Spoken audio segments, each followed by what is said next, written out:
So children, out of 5 conditions, today I will be doing the first condition. Let us do the first condition.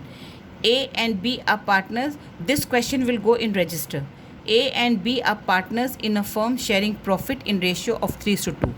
पुराने partners कितने थे? ए और B दो partners थे, उनका ratio क्या था? 3:2.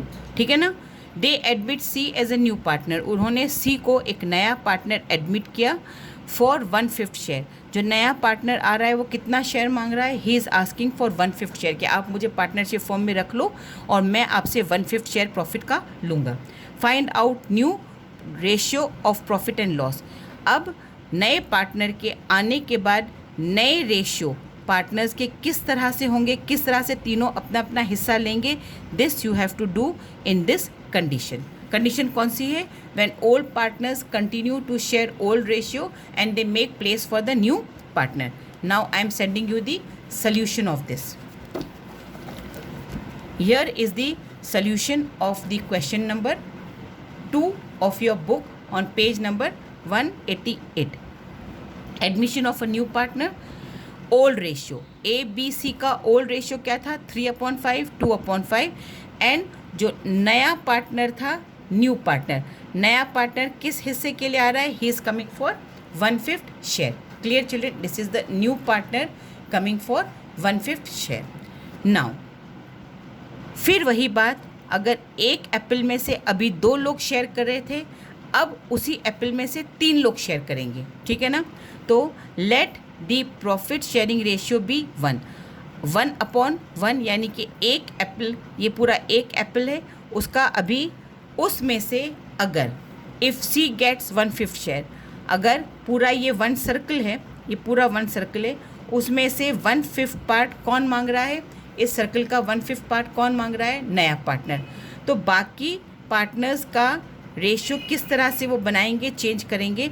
तो 1 में से 1/5 पार्ट तो गया ना. So if C gets 1/5 share, remaining ratio for A and B will be 1/1 minus 1/5. एक सर्कल में से अगर 1/5 शेयर चला जाता है तो बाकी A और B के लिए अब कितना शेयर बचता है? 4/5. अब ये जो 4/5 बचा हुआ हिस्सा है ना, उसने अपना हिस्सा बना लिया कि 1/5 मैं लूँगा, तो बाकी अब कितनों के लिए, बाकी के लिए कितना बचेगा? 4/5. तो अब किस तरह से करोगे? As new ratio will be, अब आज से ए का नया रेशियो क्या होगा? ये 3/5 में 4/5 को मल्टीप्लाई कर दो. 3/5 into 4/5 comes to 12/25. Direct multiply है ना. पुराने हिस्से में बचा हुआ हिस्सा मिला दो.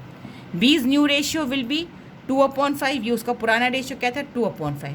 2/5 में इंटू 4/5 कर दोगे तो इट बिकम्स 8/25. 2 4 ज़ा 8, 5 5 ज़ा 25. ये भी हिस्सा कंप्लीट हो गया.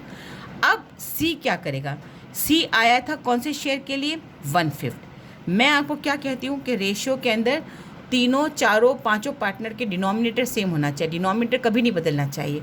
अब इनका डिनोमिनेटर क्या हो गया? 12/25. इसका डिनोमिनेटर 8/25. लेकिन इसका डिनोमिनेटर क्या बचता है? 1/5. तो 1/5 तो बराबर हिस्सा नहीं होगा ना. तो आप क्या करेंगे? 1 × 5 में ऐसा कॉमन मल्टीपल ढूंढो जो इसके रेशियो का डिनोमिनेटर 25 कर दे. तो 1/5 को कौन से नंबर से मल्टीप्लाई करोगे तो नीचे 25 हो जाएगा. 1/5 इंटू अपने आप से 5/5. जो नंबर आप नीचे लिखोगे वही नंबर आप ऊपर लिखना. 5 5 ज़ा 25, 5 1 ज़ा 5.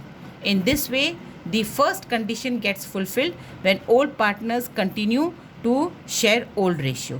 आप इस सम को लिखने के पहले यहाँ पर वो वाली कंडीशन लिख देना. राइट दी कंडीशन. ऊपर आपको कंडीशन लिखनी है when old partners continue to share old ratio. ठीक है ना? समझ में आया? हर कंडीशन को करने से पहले उसके ऊपर उसकी हेडिंग डाल देना कि आप कौन सी हेडिंग वाला रेशियो कर रहे हो. It is clear children? So today I am showing you only one condition. Every day we will be doing some new condition, so nothing will get jumbled up in your mind. So it's clear children? So till we meet again, I hope you all have understood this question very well. Good day, goodbye, thank you.